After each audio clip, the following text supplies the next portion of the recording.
여러분 너무 반갑습니다. 오랜만에 여기 서 보니까 다 새롭게 보이네요. 특별히 양면 이 스크린이 이렇게 선명하게 바뀌니까 분위기가 너무 좋습니다. 오늘 설교 본문은 시편 33편 1절에서 22절까지 전편이 되겠습니다. 오늘 제목을 새 노래로 여호와께 노래하라로 잡았습니다. 본 시편은 그 새로운 세상을 노래하는 새로운 노래입니다. 이 시편 전체가 하나의 노래로 되어 있습니다. 이스라엘이 항상 노래하는 세상은 하나님께서 창조하고 계신 새로운 세상입니다. 이 새로운 세상은 하나님께서 진실함으로 통치하는 세상, 하나님의 공의를 통해서 질서 잡힌 세상입니다. 그런 세상을 향한 유일하고도 적절한 반응은 그런 세상을 우리에게 가능하게 만들어주신 분을 향해서 신뢰를 가지고 확신에 찬 찬양을 하는 것입니다. 본 시편에서 1절 5절은 이 시편의 중심 주제가 됩니다. 제가 본문을 다시 한번 읽어가면서 말씀을 드리겠습니다. 이 중심 주제가 이렇게 시작이 됩니다. 1절 5절 너희 의인들아 여호와를 즐거워하라. 찬송은 정직한 자의 마땅히 할 바로다. 수금으로 여호와께 감사하고 열 줄 지피 바로 찬송할지어다. 새 노래로 그를 노래하며 또는 새 노래를 지어서 노래하며 그렇게 번역도 됩니다. 즐거운 소리로 공교히 연주할지어다. 여호와의 말씀은 정직하며 그 행사는 다 진실하시도다. 저는 정의와 공의를 사랑하심이요 세상에 여호와의 인자하심이 충만하도다. 이 중심 주제는 두 개의 서술적인 요소들로 구성되어 있습니다. 첫 번 1절 3절에는 이스라엘로 찬송하도록 새 노래를 부르도록 명령하는 5가지 명령형의 동사들이 있습니다. 거기 보면은 즐거워하라, 찬송하라, 또는 새 노래를 만들라, 노래하라, 연주하라. 이러한 명령들은 그 자체가 찬송하는 새 노래를 부르는 사람들의 그 자기 자신을 드리며 찬송하는 행위를 의미하고 있습니다. 두 번째로 4절 5절에는 왜 찬송해야 하는지 그 이유를 알려주고 있습니다. 그 내용은 성령을 발생시키는 또는 성령을 불러일으키는 하나님의 행동과 성품과 밀접한 관련이 있습니다. 거기에 대한 설명입니다. 4절에 히브리어로 왜냐하면 키라고 하는 접속사가 문장 앞에 나옵니다. 우리 본문에는 없습니다만 왜냐하면은 여호와의 말씀은 정직하며 그 행사는 다 진실하시며 저는 정의와 공의를 사랑하시며 이 세상에 여호와의 인자하심이 충만하시기 때문이다 그랬습니다. 왜 즐거워하고 찬송하고 새 노래를 만들고 노래하고 연주해야 하느냐? 그 이유가 뭐냐? 그거는 전적으로 여호와께 있습니다. 여호와가 진실하시고 정직하시고 정의와 공의를 사랑하시고 이 세상에 그분의 인자하심이 충만하기 때문이다. 그렇게 말씀합니다.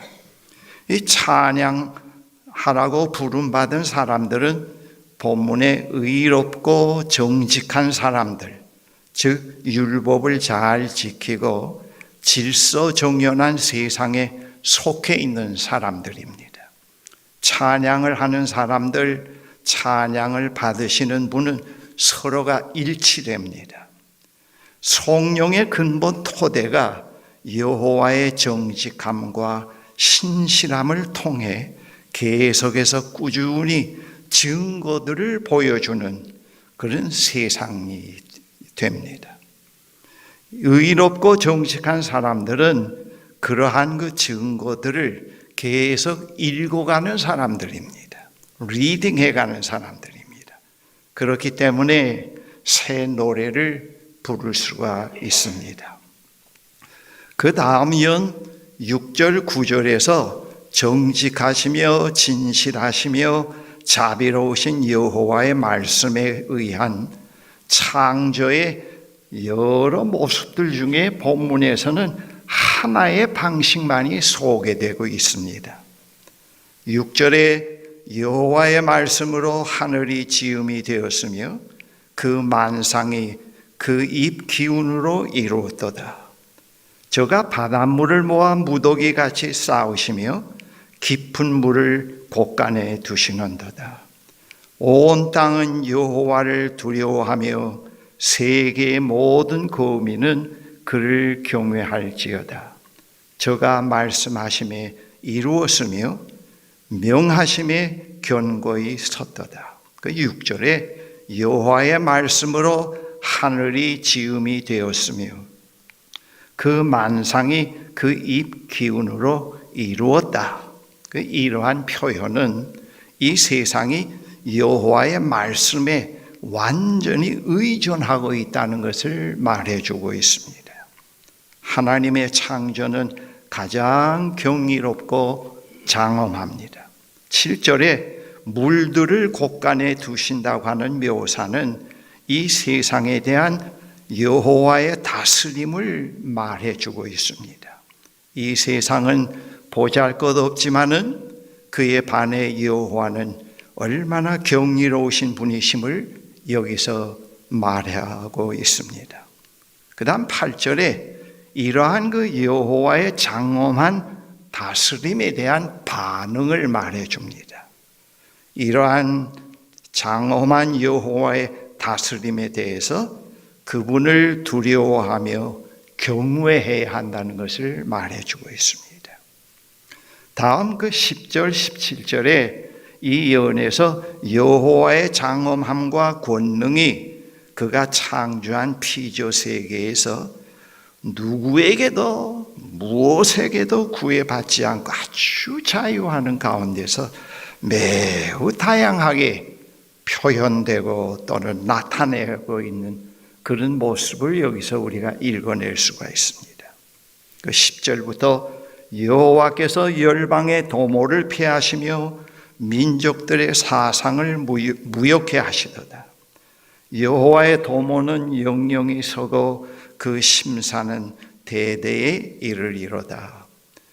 여호와로 자기 하나님을 삼은 나라 곧 하나님의 기업으로 빼신받은 백성은 복이 있도다. 여호와께서 하늘에서 감찰하사 모든 인생을 보심이며 곧 그 거하신 곳에서 세상의 모든 거민을 하감하시도다. 저는 일반의 마음을 지으시며 저의 모든 행사를 감찰하시는 자로다. 많은 군대로 구원 얻은 왕이 없으며 용사가 힘이 커도 스스로 구원하지 못하는도다. 구원함의 말은 헛것이며 그 큰 힘으로 구하지 못하는도다. 여기서 아주 중요한 그 하나님의 행동을 표현하는 몇 가지 용어들이 있습니다. 동사들이 있습니다. 폐하시며 10절에 무욕해 하시며 감찰하시며 13절 보시며 지으시며 여호와의 장엄하심과 권능을 나타내는 이러한 표현들입니다. 이러한 그 표현들은 이 세상을 지으신 여호와는 그가 지은 세상에 묶여 있지 않으시고 완전히 자유로운 분이시며 동시에 그가 지은 세상에 깊은 관심을 가지고 계신다고 하는 사실을 말해줍니다. 이 여호와에 의해 그의 백성이 태어나고 여호와의 활동에, 창조적인 활동에 의해서 여호와께서 사람들의 계획을 쓸데없는 것으로 만드시기도 하고 여호와의 통치권 앞에서 세상 권력자들의 도모는 헛것이 되기도 하고 그랬습니다. 그러므로 이스라엘은 염려하거나 두려워할 필요가 없습니다. 그 이유는 하나님의 다스림 가운데 있는 세상이기 때문이라는 것을 말해줍니다. 이스라엘은 세상 속에서 이러한 하나님의 통치를 리딩해가고 있는 백성들입니다. 다른 백성들과 차이점이 바로 거기에 있습니다. 그래서 여호와를 찬양할 수 있다는 겁니다. 본 시편의 마지막 연 18절, 22절은 본 시편의 클라이막스, 절정입니다. 18절 절정의 도입부가 그 히브리어 감탄사 힌네로 시작이 됐는데 보라로 시작이 됩니다. 이 연에서 여호와의 확고부동하심에 대한 이스라엘의 확고부동함을 말해줍니다. 18절에 보라, 여호와는 그 경외하는 자, 곧 그 인자하심을 바라는 자를 살피시고 19절에 저희 영혼을 사망에서 건지시며 저희를 기근 시에 살게 하시는도다. 20절에 우리 영혼이 여호와를 바람이며 저는 우리의 도움과 방패시로다. 우리 마음이 저를 즐거워하며 우리가 그 성호를 그 이름을 의지한 영광로다.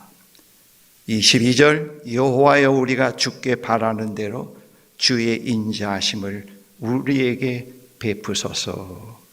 이스라엘의 믿음과 소망의 토대가 여호와의 확고하심에 기초하고 있습니다. 이러한 여호와의 확고함이 이스라엘의 하나님에 대한 성실함의 토대가 됩니다.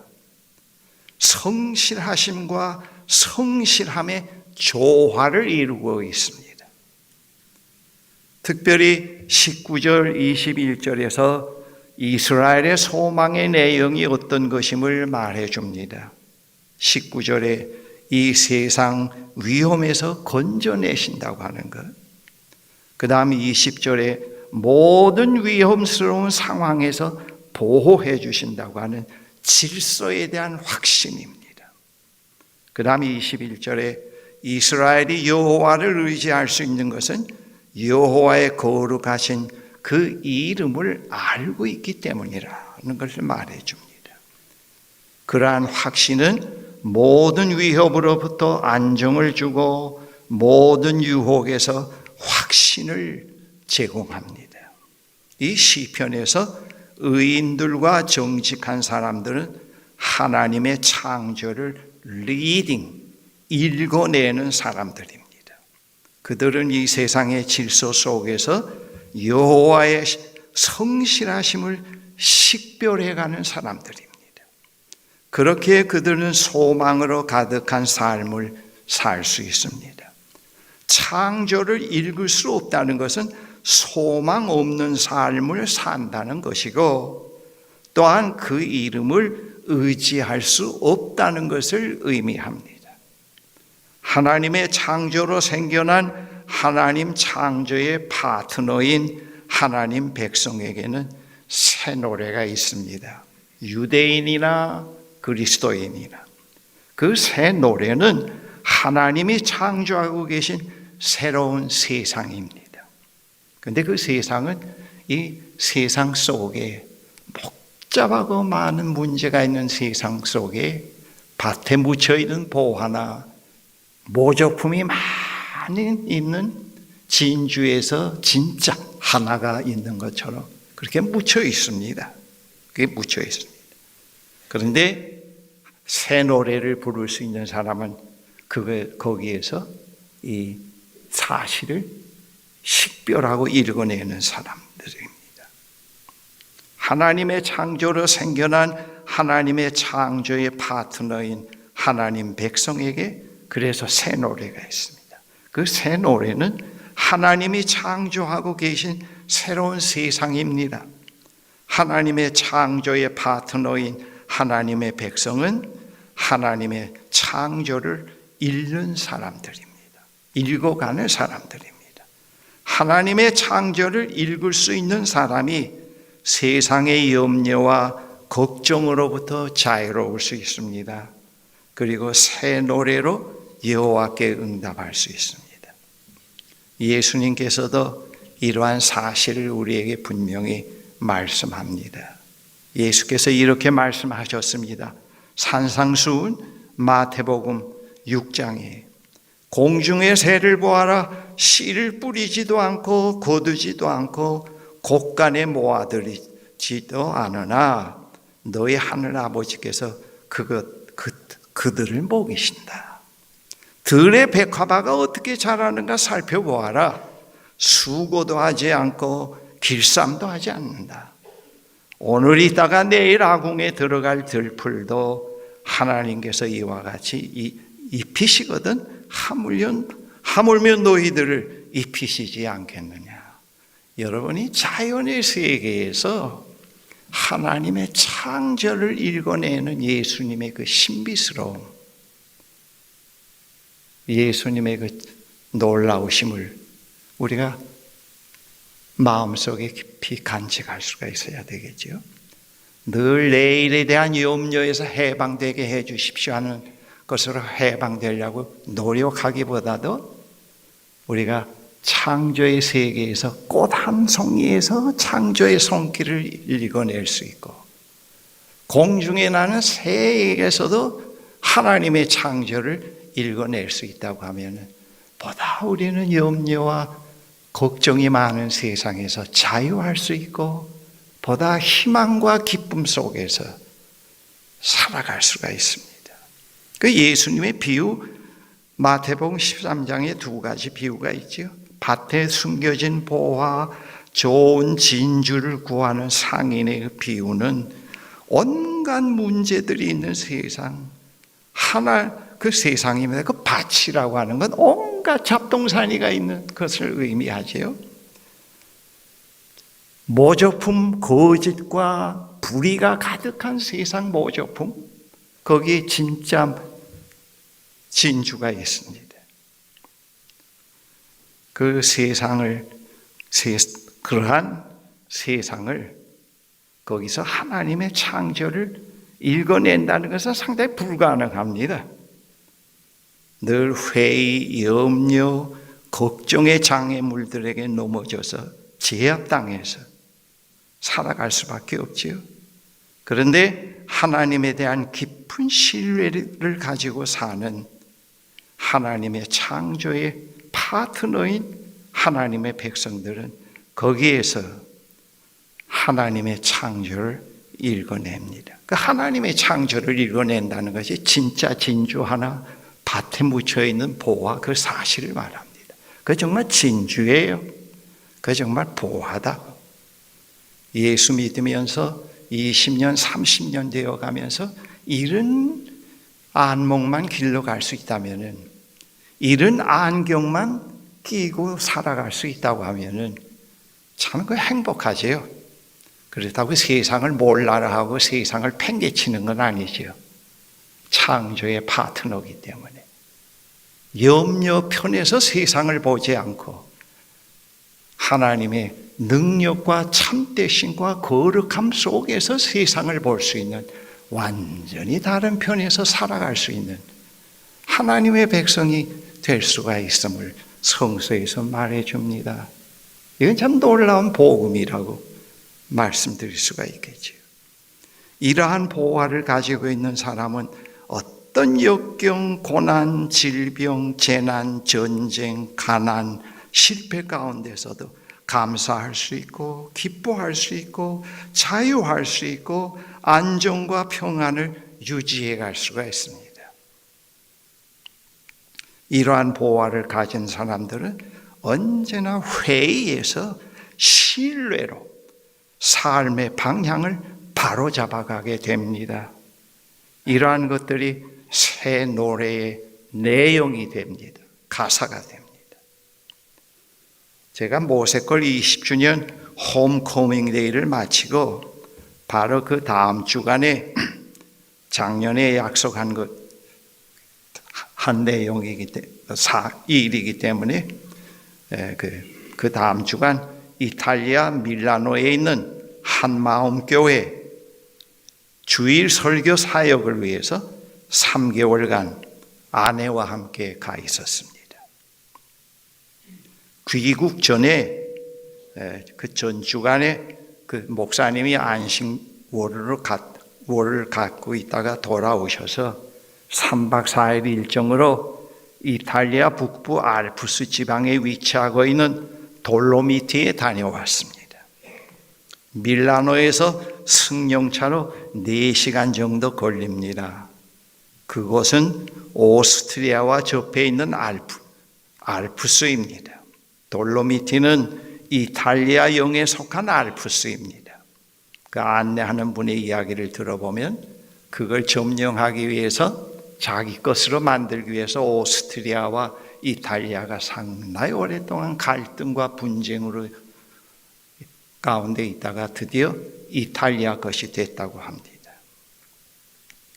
근데 거기에는 그곳에는 그 평균 1300, 1500m가 넘는 11개 정도의 아주 장엄하고 신비로운 봉우리들이 있습니다. 봉우리들 가운데는 너무 장엄하고 신비스러움을 느끼게 하는 바위로 된 봉우리들이 있습니다. 그 봉우리들 계곡에는 오래된 가문비 나무들이 울창하게 자리를 잡고 있는데 정말 장관이에요. 제가 바위로 된 그 봉우리 앞에 섰을 때 그 웅장한 바위 앞에 선 저 자신은 매우 작고 하찮은 존재로 느껴지고 보여졌습니다. 그리고 제 앞에 우뚝 서 있는 그 바위는 매우 장엄함, 경건함, 확고부동함에 하나님의 현존으로 다가왔습니다. 그 순간 새로운 믿음의 전망이 열렸습니다. 하나님, 저는 저의 실존의 문제를 이제는 그것을 넘어서서 당신의 위대하심, 당신의 확고부동하심 때문에 당신을 믿을 수 있고 당신을 찬양할 수 있고 당신에게 신실하게 응답해 갈 수가 있습니다. 그랬어요. 그러면서 환희, 자유, 새로운 삶의 긍정, 그리고 하나님 창조의 파트너로서 있어야 할 자리를 다시 한번 확인할 수 있었습니다. 그 웅장함, 위대함, 확고함에서 세상을 바라보게 되었습니다. 문제가 많은 세상을 통해서 하나님을 몸부림쳐서 찾지 않고 위대하신 하나님 편에서 세상을 바라볼 수 있는 삶의 자리를 확인할 수 있었습니다. 얼마나 세상이 복잡하고 얼마나 유치하고 그런데요. 그러나 하나님이 극진히 사랑하시는 세상이기 때문에 이 세상을 내가 포기해서는 안 된다고 하는 그런 생각을 갖게 되었습니다. 제가 이번 여행 때 로마도 가보고 피렌체도 가보고 여러 곳에 가봤는데 이 돌로미티를 처음에 가봤더라면 다른 데 하나도 안 갔을 것 같아요. 근데 나중에 가니까 모든 게 다 시시해 보여요. 안내해 준 사람에게는 좀 미안하지만 말이죠. 그러면서 이거 이번 여행에 이번 3개월에 하나님께서 나에게 주신 최고의 선물이라는 거예요. 노년의 이러한 선물이 얼마나 값지고 귀하다고 하는 걸 하나님께 감사할 수 있었습니다. 만물을 새롭게 하시는 하나님의 창조의 파트너로 부름받은 우리들은 믿음의 안경으로 하나님의 창조를 읽어가야 합니다. 하나님의 창조를 읽어가면서 우리의 믿음이 더 확고해집니다. 그것은 하나님의 확고하심에 근거됩니다. 우리는 자꾸 신실해집니다. 독선이 아니고 그것은 하나님의 신실하심에 근거합니다. 우리는 자꾸 이기적이 아니고 자꾸 자비로워집니다. 그것은 하나님의 자비하심에 근거된 것입니다. 설교 후에 오늘 부를 찬송 주 하나님 지으신 모든 세계는 하나님의 창조를 노래한 시입니다. 이 시는 스웨덴 보베르그 개신교 목사가 작사한 시입니다. 보베르그 목사는 소년 시절 뱃사람으로 바다에서 살았습니다. 그는 19세에 예수님을 영접하고 목사가 되었습니다. 보베르그는 어느 날 비가 갠 맑은 호숫가를 거닐다가 맑게 갠 하늘 아래 비를 맞고 춤을 추는 숲속의 나무들과 호숫가에 비친 하늘의 뭉게구름, 하늘에 뻗친 무지개를 보고 시상이 떠올랐습니다. 이 시를 지었습니다. 그 후에 오랜 시간 후에 스웨덴 멜로디, 그 리듬과 이 가사가 적절하게 맞아서 그 곡은 스웨덴 멜로디입니다. 그 후에 오랫동안 복음성가로 불러지다가 찬송가에 편입되게 되었습니다. 그는 자연의 아름다움과 그 질서에서 하나님의 창조를 읽어낸 사람들입니다. 여러분, 우리는 믿음이 없다고 한탄하지요. 그리고 자꾸 인위적으로 믿음을 믿자 하고 자기를 괴롭힐 때도 있죠. 그것보다 좀 더 달리 매일매일 하나님의 창조를 읽어가는 삶으로 우리의 삶의 위치를 보는 관점을 좀 더 바꾸어 보는 것이 필요합니다. 그래서 매일매일 노트에 한 2가지, 3가지는 그 창조를 읽어가는 내용을 간단하게 적어볼 필요가 있습니다.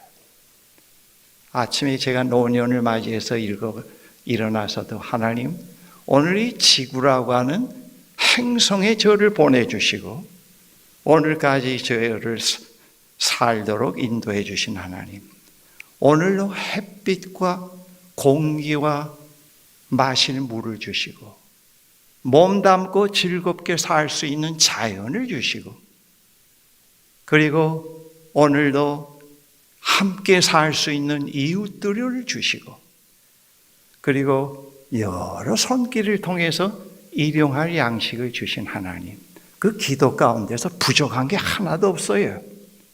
안 받은 게 하나도 없다고 해요. 오늘도 하나님의 창조를 하루 종일 읽어가면서 살게 해주세요. 그렇게 기도가 거의 매일 기도해서 그런 대목은 안 빠집니다. 하나님, 암 말기에서 고생하는 형제 자매들도 거기서 하나님의 창조를 읽고 아버지를 찬양할 수 있게 해주세요. 저희 누님이 바로 손위의 누님이 오랫동안 교사 생활을 하다가 은퇴하고 생활하시다가 한 10여 년 동안 병원에 안 갔대요. 근데 자꾸 힘이 빠지고 힘들어서 병원에 가보니까 폐암 말기라고 그래요. 그래서 찾아가 봤어요. 상당히 힘들어해요. 그래서 제가 누님에게 그런 얘기를 했어요. 누님, 그 폐암 말기에 대해서 너무 신경 쓰지 말라고. 오히려 하나님께로 더 빨리 갈 수 있는 절호의 기회라고. 누님을 위해서는 저 하나님이 아주 눈물도 한숨도 고통도 없는 지금과는 전혀 다른 차원의 세상을 준비하고 계시니까 그걸 품으세요. 병상에서 그걸 간직하세요. 그리고 기도해 드렸습니다. 그리고 얼마 있다가 한 12일이 안 돼서 세상을 떠났습니다. 지난 주일에 세상 떠나셨습니다. 여러분, 우리는 질병 그 자체를 문제시하기보다도 연약함 그 자체를 문제시하기보다도 우리는 거기서 하나님의 창조를 읽어갈 수 있는 하나님의 창조의 파트너로 우리가 초청받고 있습니다. 우리는 그 사실을 잊지 않아야 합니다. 지난 6년간 세상적으로 매우 어려운 시기였다고 우리는 회상하지요. 우리는 그 기간 동안에 유혜령 목사님의 목양으로 목사님 자신이 얘기한 것처럼 브릿지 역할을 잘 해주셔서 그 과정을 넘어서 오늘 이 시점까지 올 수 있게 되었습니다. 유 목사님께 진심으로 감사를 드립니다. 이제 새로운 담임 목사 유지훈 목사를 모시고 새로운 출발을 하게 되었지요. 제가 그 유지훈 목사님의 학력과 경력을 보니까 이거 문득 그 자리에서 든 생각입니다. 이 유지훈 목사님이 이 때를 위해서 지금까지 이 모든 것을 쌓아오셨구나. 일반 대학 또 유학 10여 년 동안 그리고 여기서 돌아오셔서 교모, 교회 또 섬기는 목회 바로 이분을 이 때를 위해서 하나님이 준비시키셨구나 그런 생각이 들어요. 감사합니다. 유지훈 목사님 브릿지로 온 거 아니에요. 예. 그런 생각 마시고 여기서 새로운 창조를 여러분들과 함께 시작하세요. 시작하십시오. 이 때를 위함이라 생각하시고 말이죠. 사랑하는 형제 자매 여러분, 목사님과 함께 믿음과 소망과 사랑으로 또 새 역사를 이루어 가십시다. 뒤의 것은 뒤의 것으로 놔두고 하나님은 우리를 위한 생각이 저주와 심판이 아니고 평강과 자유, 희망입니다. 우리는 그것을 내다보면서 하나님의 창조를 계속 읽어가는 사람들로서 우리는 또 새로운 출발을 하도록 하십시다. 기도합시다. 사랑의 하나님, 감사합니다. 이 세상은 요란하고 슬프고 살만한 세상처럼 안 보일 때가 있지요. 그러나 우리가 다시 눈을 뜨고 보면은, 영안의 안경을 끼고 보면은 하나님이 창조의 일을 계속 해가고 계십니다. 우린 그 세상에 살고 있고요. 하나님 당신으로 부름을 받은 저희들입니다. 이 세상을 하나님과 함께 아버지의 창조를 읽어가면서 새 노래로 여호와 하나님을 찬양하며 살아가는 하나님의 창조의 파트너들이 되도록 축복해 주십시오. 예수 그리스도의 이름으로 기도합니다. 아멘.